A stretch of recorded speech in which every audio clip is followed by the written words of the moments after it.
When I look into the night sky, I stand in awe.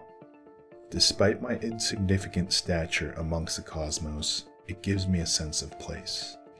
A mysterious, unexplored expanse which calls out to the imagination. I have a similar relationship to the crypto space, that of a vast, unexplored frontier. Revolutions in consensus, governance, finance, ownership, and technology are occurring at warp speed. Yet the space has become co-opted by excess and debauchery. Many entering the scene are not informed on the foundations of innovation that drive this revolution. Before you set off and explore the universe, we must first lay the foundations.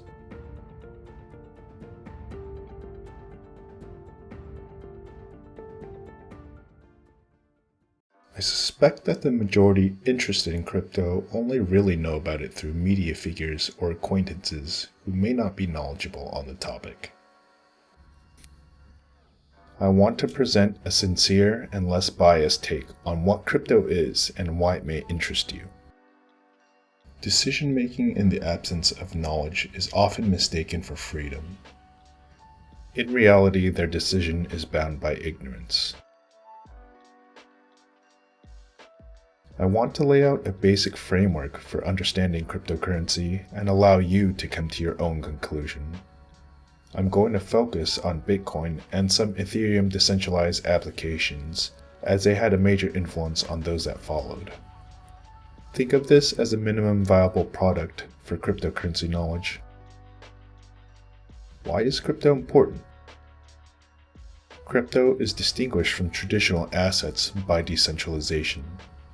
Fiat currencies, precious metals, and commodities all fall under this category, being regulated by governments or exchanges. Time and time again, regulators and institutions fail to protect the public because of the trusted nature and lack of transparency.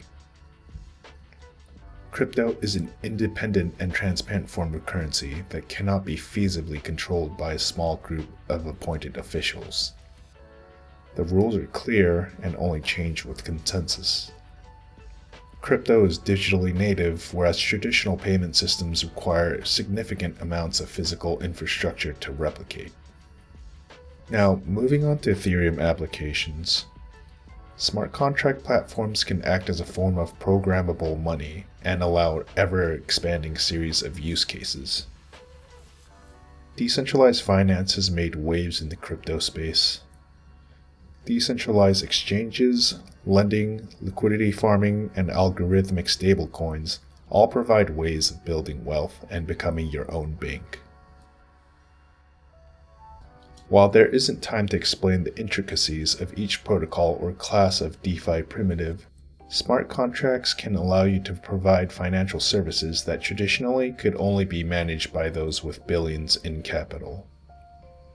Smart contracts can also enable a framework for governance and decentralized autonomous organizations.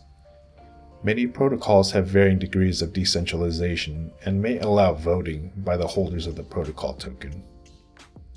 This shifts power towards the users and can allow a more open and transparent governance process.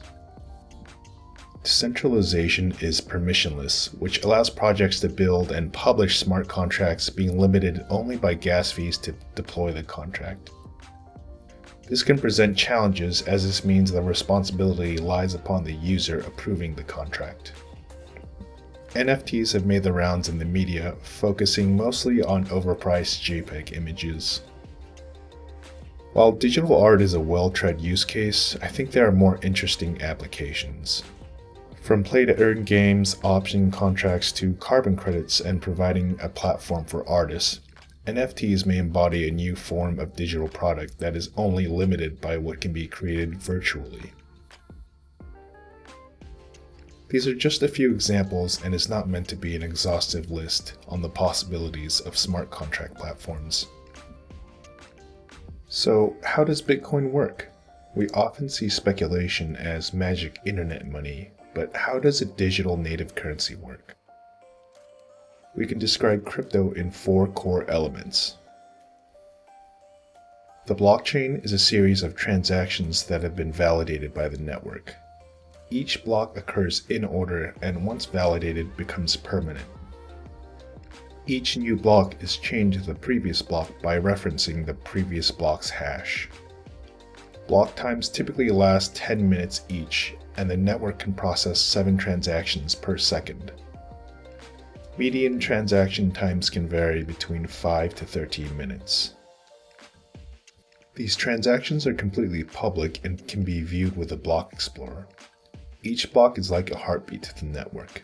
It represents consensus being achieved by the decentralized network. Miners create the blockchain by participating in proof of work. This is a competition to solve a computational puzzle and then be the first on the network to present a valid solution. The reward for finding a solution are Bitcoin block emissions and transaction fees. The hashing function in proof of work prevents a clear method of reverse engineering, so computers must guess and check, expending energy proving work has been performed. The process is probabilistic, so a better analogy would be a lottery or a game of battleship. While this process is energy intensive, many critics fail to recognize that energy expenditure correlates with the security of the network.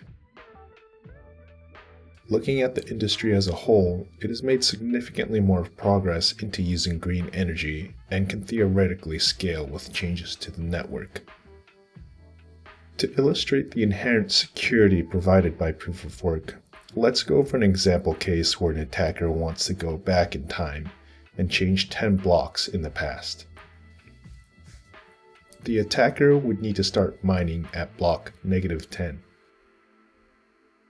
If the attacker does not have an overwhelming amount of computing power, they will solve block -10, and the longest blockchain will have added several blocks to the longest chain. If they continue, they will make negative relative progress because they are competing. If they do not own more than 50% of the network hash rate, they'll be overtaken by the rest of the decentralized network. The internet is the infrastructure for crypto. Communication across the globe is the basis for bringing together decentralized systems. The goal of cryptography is to communicate information in a hostile environment. Secure hashing algorithms are widely used, as well as private-public key encryption in order to sign transactions without giving away the key to your wallet.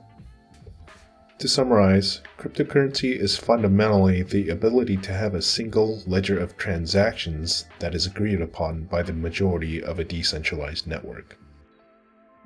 We have gone over the basics of Bitcoin and some of the use cases of the broader crypto space. In the next video, I want to get into practical application.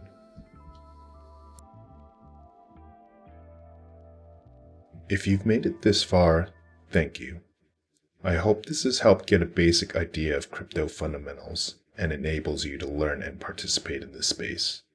I started this educational series purely out of passion, and there will never be any fees for these basic courses.